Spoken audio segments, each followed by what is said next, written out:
and welcome back to OTTB On Tap. I'm Niamh. And I'm Emily. Hey Niamh, what's on tap today? Today we're checking in with Annika Greaney, one of our RRP participants, to see how her journey is going with her OTTBs, Egoli and Tizso Majestic on their journey to the makeover.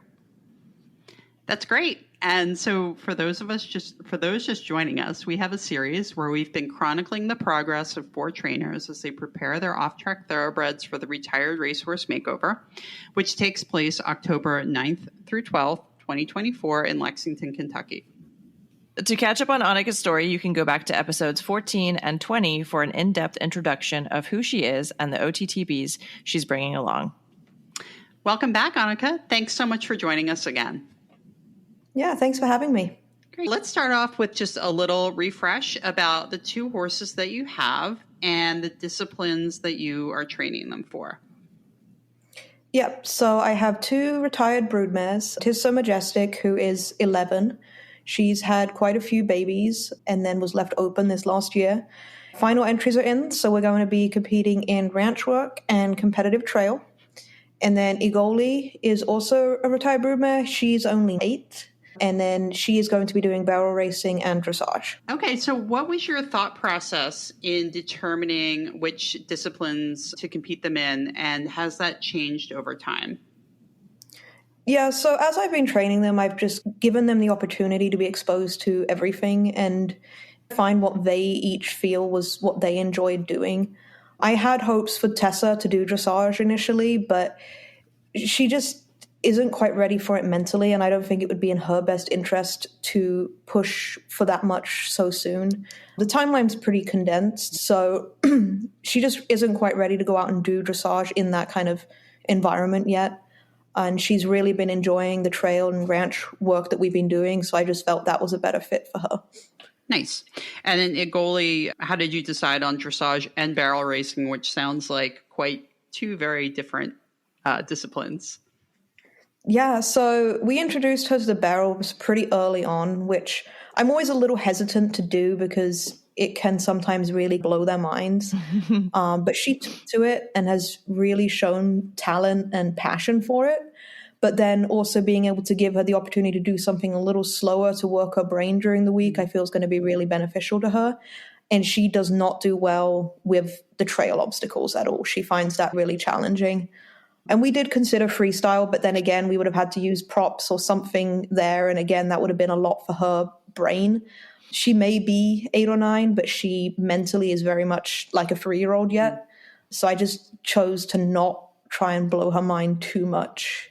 And again, in that condensed time period. Yeah, I like how you really pay attention to where they are mentally instead of having this preconceived thought that, oh, this one's big and pretty and nice mover, so it should definitely do the dressage, versus really just listening to them to make that call. She is a very fancy mover, and she has a lot of potential for the dressage, so we'll just see if she can get that together. Her walk trot work's coming along really nicely. Mm-hmm. Obviously, the canter work is a little explosive yet, but we're getting there. So. You still have a little time. Oh, yeah, we got plenty of time. And then talk a little bit about your recent accomplishments with both of these mares. I know you've been up to a lot of cool stuff with them. Yeah, so Tessa spent a lot of time in the dressage ring at the beginning of the summer. Did really well. She took home a tip high point, a reserve champion at intro level at a different show, and she did really well. I just don't feel like pushing up to training level is where she needs to be yet. Yeah. And then we moved on to more the ranch stuff after that. Went to ranch camp a couple weeks ago, and she absolutely loved it and got a ton of compliments, and people really about, oh my gosh, it's a thoroughbred. How is a thoroughbred out here doing all this stuff? And she was probably the best behaved there, honestly. So she really liked moving the cattle and chasing down the rogue ones and stuff. So that kind of really solidified for me that I've picked the right thing for her. And then Egoli's been going to bi-weekly barrel races, mostly at the same venue. But now as that series ends, we're going to venture out in a couple new places before we head to Kentucky. So. Nice.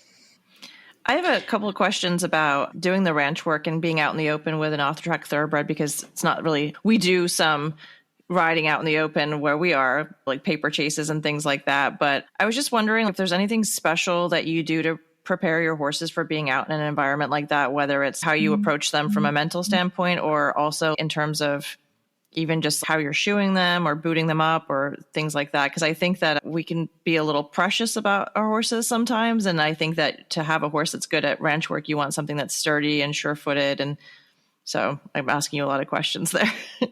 So Tessa was barefoot when I got her and has pretty solid feet. So I haven't really been too concerned about that. I did shoe her all the way around just because we've had such a weird spring where it was really dry and then really wet and her feet were starting to crack a bit, but she's just been in shoes. I leave her fly boots on, which not everybody likes to do, but they are sensitive skinned, right? They have that thin skin where one little bug on them drives them absolutely crazy.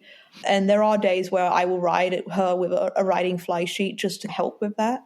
But apart from that, I just like to take them out and hack. I wait for a while before I let them do anything but walk. Yeah. And we get to the point where if they can walk the whole ride and not jig and dance and do stupid stuff, then we can start moving on to adding a little bit more forward motion. Yeah. So that took a while.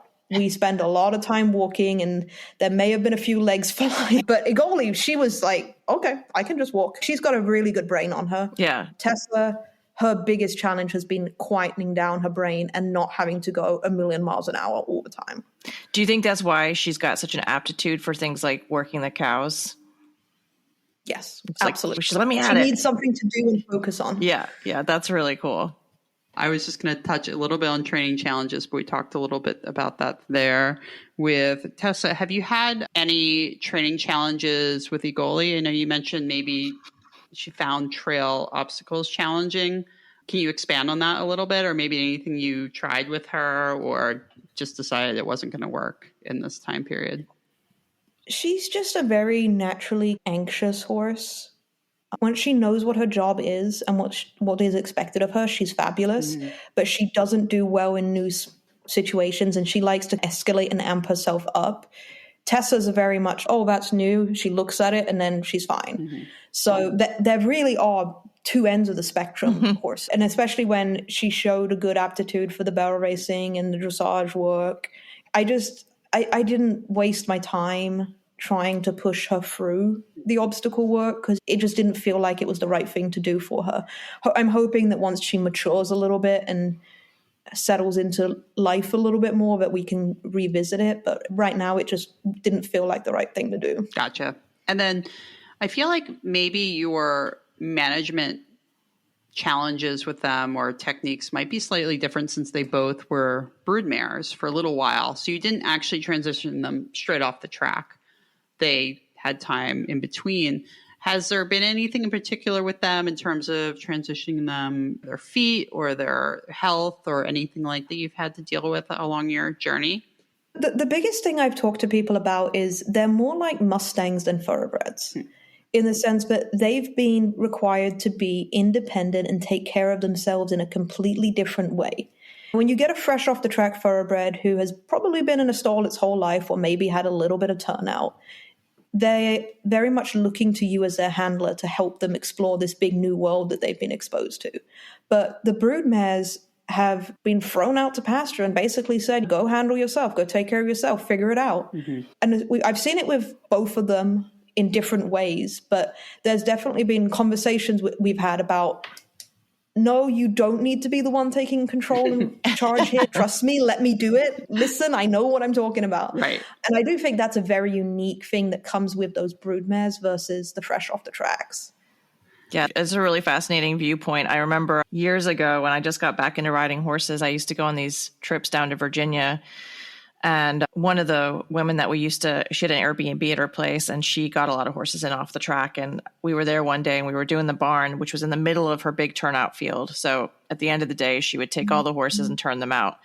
And the horse would just go out and be out in the field. This one horse she'd gotten in, he had just come off the track and we shut the barn doors and you could just see his little eyeball like looking through the crack because he didn't know what to do. He was like, guys, I'm supposed to be with the horses now. He was just like so insecure and like that way that he just wanted to be with humans more than he wanted to be with horses. And so I think it's really interesting thinking about how horses at the track can be that way. But the farm that we're at right now is a big thoroughbred breeding facility, and we have that field with the broodmares. And you're right, they just take care of business. Yeah, it's amazing. And you'll see them, like the herd dynamic is definitely much stronger with them. They're in probably 30-acre field or something. And you'll see them see something all the way across the field, and suddenly like the whole herd is just running for one reason or another. And do you feel like, we touched a little bit about the mental aspect for the horses. Do you feel like they've had any different type of pressure coming in since they had that letdown and they fully got to be horses for such a long time? Has that been different as well for you? Yeah, I feel, especially Tessa, we had to do a lot more groundwork, and I've had to keep revisiting groundwork with her. Typically, when I restart them, I'll do a solid 30 days of groundwork to just really get the foundation in. And then usually we can transition to riding and doing a lot of the riding work. But with her, sometimes I've had to take a step back and reassert that I'm in charge here and you can't just freight train away and go and do your thing. Because that's been one of our challenges with the trail work, is that she's like, well, I can walk over this. And then off she goes, full steam ahead. So that's been the biggest challenge, I think, is just it does take a little bit more to get through to them. Yeah.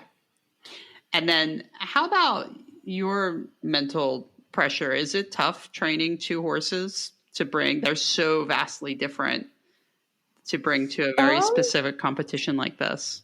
When I competed last year, I put a lot more focus over the year of everything that I was doing each step of the way. Mm-hmm. And this year, I've just taken the approach of we're just going to do what we want to do all year long. And then once it gets close, that last month, we'll figure out what we need to tune up. And if there's anything left over where I feel there's a gap, and just taking it in our stride and just go out and have fun and do stuff. And I really don't put any pressure on them to achieve anything. In my eyes, they're both doing absolutely fantastic with all what's been thrown at them, and that's all I can really ask for. I meant to ask this question before because I didn't realize that you were actually a practitioner, but how do you incorporate body work and taping and PEMP into your program with these mares? With Egoli and her PSSM, we do very regular PMF treatments. She gets treated PMF treatments every other day. Oh, wow. And then every day after the barrel race. Tessa has a weak SI, so I often keep her SI taped. And then they both get body work every 10 to 14 days. Wow. And how have there been any physical attributes that you can chalk up to them being broodmares that created a unique challenge in terms of working on their bodies or anything like that? So Egoli, while she was attempted to be bred many times, never actually carried. Right. So with her, I've just basically seen a horse that's out of shape. Yeah. She was very overweight when we got her. So a lot of it was getting that weight off and getting her kind of just healthy and everything like that. So I haven't seen as much with her, but with Tessa, that SI, the hips, you do see, and she does have more to that kind of belly drop. So we've been having to work a lot harder to strengthen up her back. And then the only thing really from her broodmare days that you can visually tell is she'd had at least one cast leg that was cut open in obviously a hurry. So we have a lot of extra skin that we have to just make sure we keep clean, and just the little things like that. Yeah. But good dressage work, good foundational training, focusing on using their bodies properly. And that just naturally takes care of a lot of that stuff. Yeah. And I also wanted to ask, Emily just asked a question about your mental focus and everything like that, but I did see that you're also training a Mustang for the Dakota Showdown Horse Trainer Challenge. How have you been balancing having your training program, having these two makeover horses, and having this Mustang horse? So it just all falls together, honestly. Egoli does some lessons. Tessa was doing some lessons this winter. Tara, my little Mustang, is very much like Egoli in the sense of new things make her nervous, but once she's got it, she's got it. And I often just shape my training for the day of something that I can do with all of them. Mm-hmm. So if I'm working on throwing a rope off of one of them, then I'll just have the rope out and do stuff with the other two as well. So a lot of it's because I'm not discipline focusing any of the horses, which means that whatever I feel like doing that day, it's just more exposure and another feather in their cap. Yeah. Especially with the little Mustang. She's done dressage, she's done jumping. I'm starting to throw a rope off of her. I've exposed her to the barrel pattern. So if the barrels are up, then we work on the barrels. If the trail obstacles are up, we work on that. So it's fun just to get on different horses and set the same challenge in front of them and see how each one of them handles it differently. They certainly sound like they're all going to be very well-rounded here. I'm like, I should send my 3-year-old homebred to you. Right. Teach you some of these things. Welcome. Would you say your favorite or most rewarding thing? It sounds like you are so passionate about bringing these young horses or horses that maybe aren't the youngest, like Tessa, are young in terms of their training. What to you is the most rewarding about bringing them along? Seeing their confidence grow and seeing them go from basically unbroke or very rusty in whatever they have done in the past to having that confidence that you put the saddle on and you point them in the right direction and they know what they're going to do. It's an amazing feeling walking Egoli in the gate to run and you just let her go and she just does the thing and knows exactly what her job is and enjoys doing it. I much prefer starting horses and introducing them to their disciplines and helping them find that than doing the higher level competitions. I get more enjoyment out of this kind of grassroots intro level stuff. Yeah. So you know how horses will memorize their dressage tests if you keep doing it over and over again? You probably use that same skill for barrels, I would imagine, where the horse goes, like you said, like you get in there. And is she now at the point where she's, I know I go to this barrel first and I go in this direction and she's just completely on it? Yep. Oh, yeah. She's at the point now that if I tried to change something, she'd get real mad at me. We had a little bit of a conversation last night about she wanted to get a little tight around first and I had to hold her off a little bit on our second run because she's now, I go around this barrel and I can get tighter to it, but keeping our spacing has been, she's starting to question that a little bit. But no, once she's in there, there's no holding back. You won't be able to stop her halfway through. That's really cool. What is your favorite trait or characteristic about each of them? Tessa is definitely just this go-getter attitude of, I got this. You point her and she's, I might not know what you want, but I'm going to give it a try. And then Egoli's just a quirky, goofy mare. Just very personable, but in her own special way.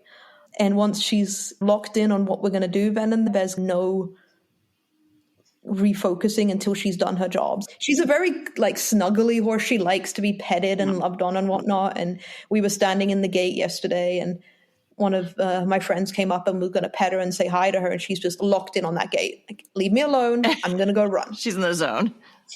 Pet me later. It's like horses when they're going down to the start box for cross country. They're just like singularly focused. Yep. And Tessa's just such a good all-round mare. If I'm going out on the trail, I'm going to go haul and ride with friends. She is my go-to every time. Yeah.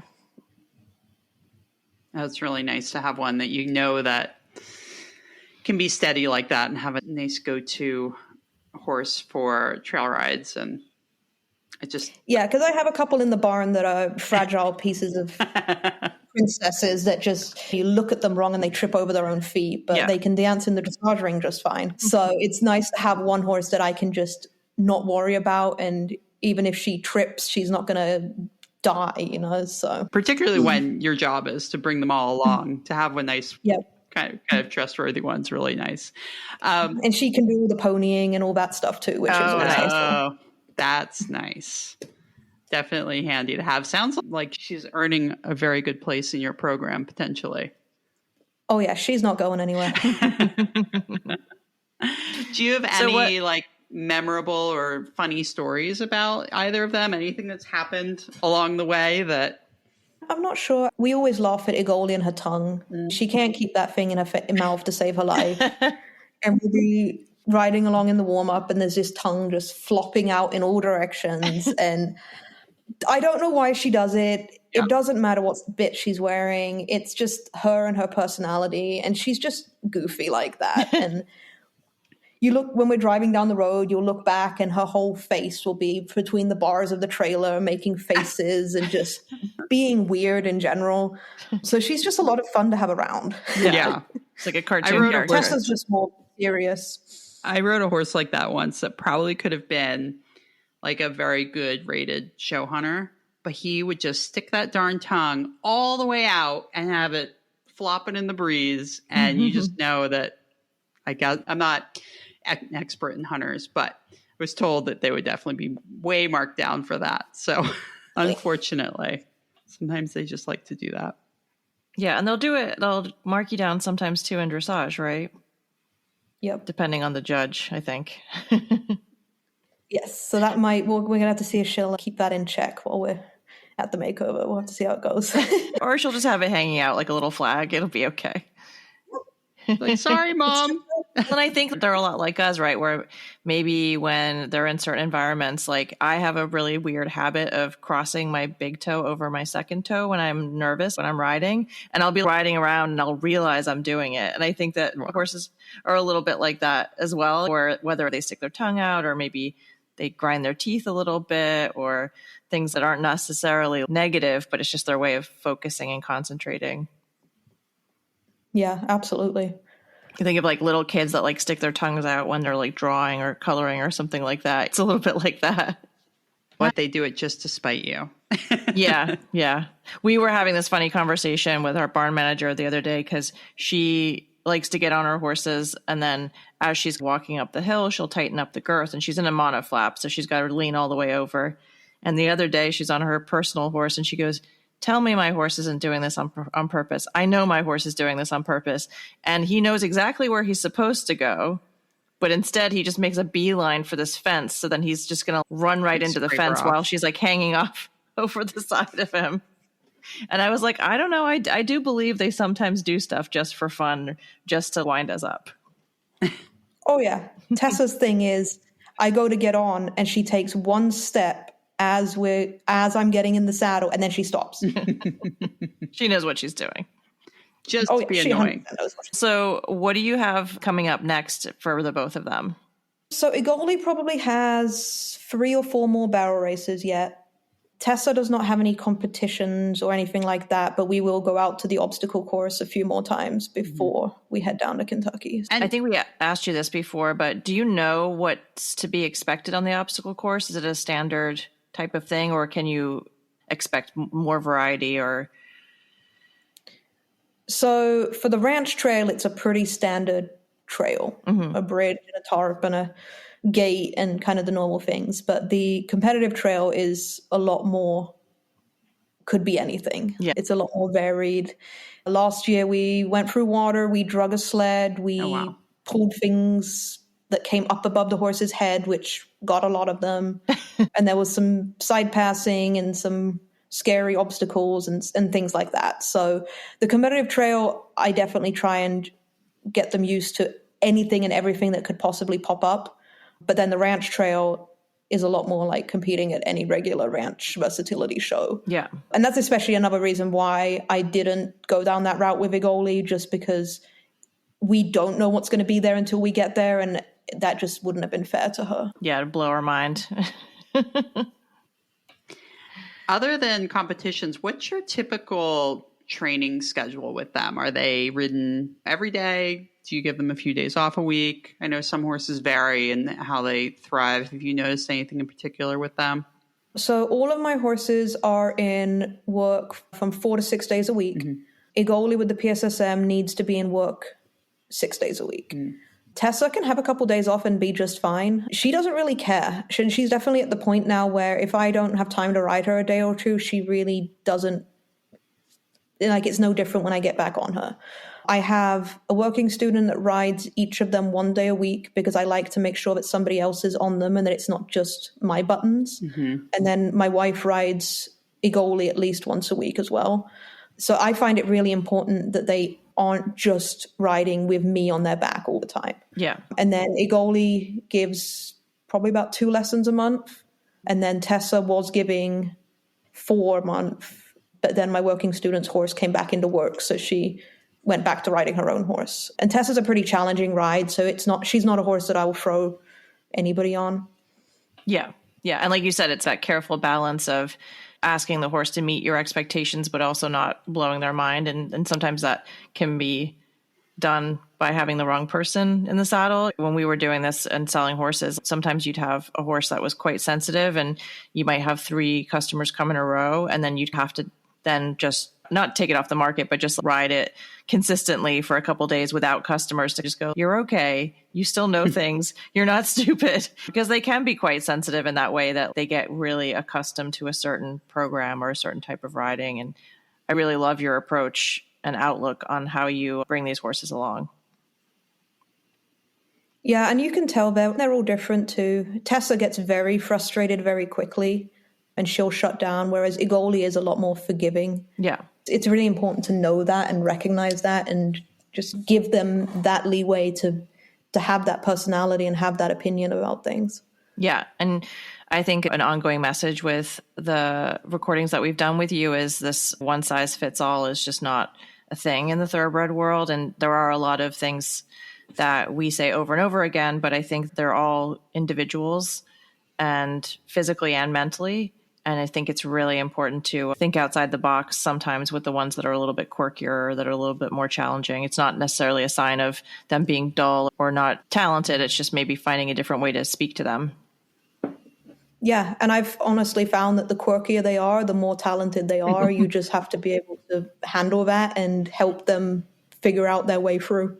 Yeah, Funny, we were just talking about that in the last episode. A lot of people say that the more talented ones are often the quirkiest. And it doesn't necessarily mean that they're bad or dangerous or difficult. It just means that they have their kind of ways that they like to do things.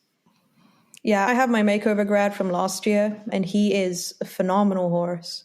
Definitely has the potential to be a Grand Prix horse. Wow. But we've found a little bit that...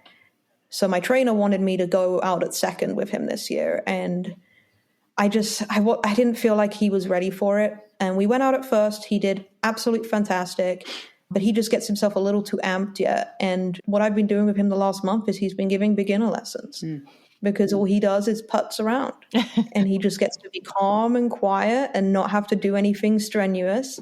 And it's just really helping him to settle and refocus his brain a little bit. And then here in a couple weeks, I'll get back on and we'll start working towards second level for next year. But you just have to really help them along and not push too much too soon. Because if you do push those quirky ones, you're just going to ruin them. Yeah.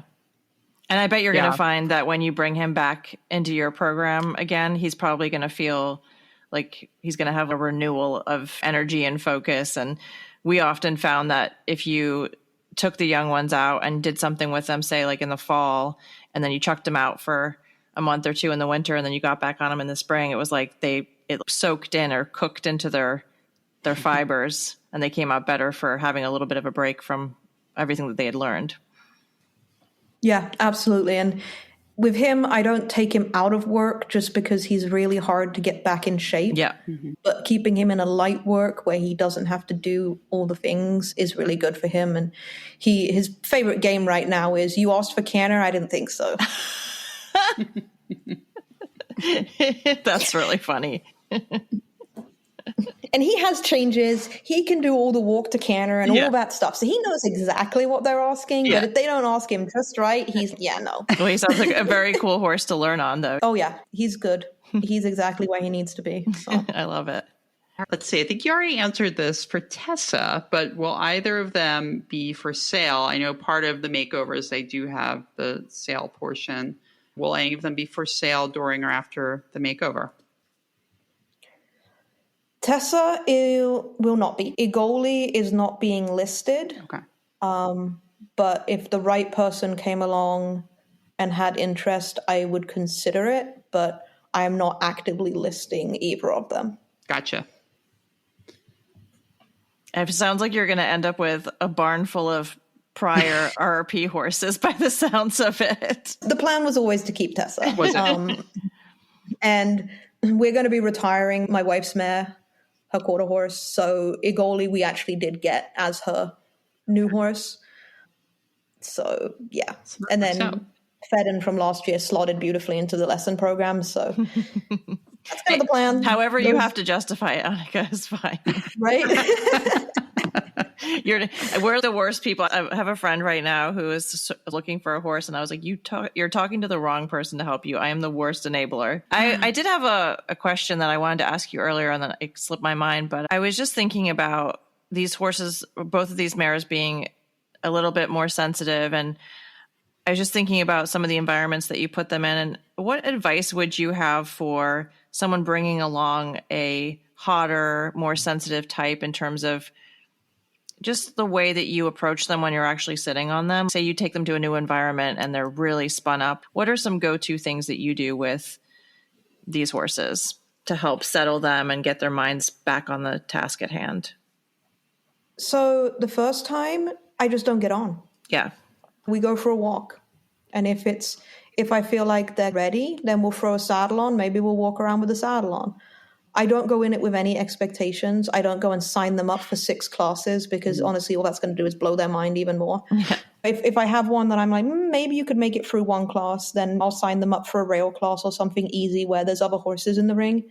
What I've found is the worst thing to do is make them go in all by themselves with nobody else around, because that just adds to that hype and insecurity of, oh my word, there's nothing here. I'm all by myself. I've been thrown away into a dark abyss. I had one of the ones that I had at the Makeover last year. He was a war horse. He'd ran 102 times, aged out of racing. So he was very unexposed to the world. And we went to barrel races and just hung out in the warm-up. Yeah. And it took probably 2 months before I could even exhibition him. Yeah. And then once we got to the point where he could make it through an exhibition, then I put him on a run and we just gave him the opportunity. And if he needed to just trot, then he trotted. So I think the biggest thing is just don't have an expectation. Let them dictate what they need and then just go from there. And each time just add a little bit. Yeah. Yeah, I was thinking specifically, I don't have really any experience with barrel racing. When you're watching it on TV or in person, the holding area, when the horses are on deck or in the hole or whatever, I'm sure that's got to feel pretty electric. And so teaching them that maybe that's a place where they can actually relax a little bit right before they go in, that's got to be hard to do, but probably incredibly rewarding in the long run. Oh, yeah. Like, my goal is by the end of kind of the year before we get down there is that they can just fall asleep in the warm-up. Yeah. And that I can just leave them by the fence and they can just hang out there and be fine. Yeah. And it takes a while, but it takes you as a rider to just ooze calm and just, you can't get anxious yourself. You can't get worked up. You can't get, oh my God, here we go. You just have to chill. Yeah. And I'll often have, my wife will be with me or I'll have a groom with me or someone and they'll pet them, give them some attention, keep them from focusing too much. The nice thing about barrel races is that you have the drags in between each one. So what I'll do is I'll take them in there and let them stand and watch the tractor drag because it mesmerizes them a little bit because of that movement and the sound. And then we'll go back outside again and then we'll go in for the next drag and we'll watch it again. And it just becomes this, oh, look, I go in here, I can just stand and watch something and then I can leave. Yeah. And then it's not as big a deal. Common to ride through a barrel warm-up, you're golden. Yeah, I would imagine too, if they've raced, it's got to be a little bit like them breaking from the gate. And I was joking with my barn manager the other day, and I was like, I think my horse would be a great little outrider for the track. And she goes, how do you think you'd do about the horses breaking from the gate? And I was like, I don't think he'd be that interested. Because he's the kind of horse where like the less you do with him, the better he goes. If you're hacking out and you're on the buckle, he could do that all day long and not spook at a thing. But if I have him on any kind of a contact, he's like looking around for stuff. And it's hard sometimes just to sit there and do nothing.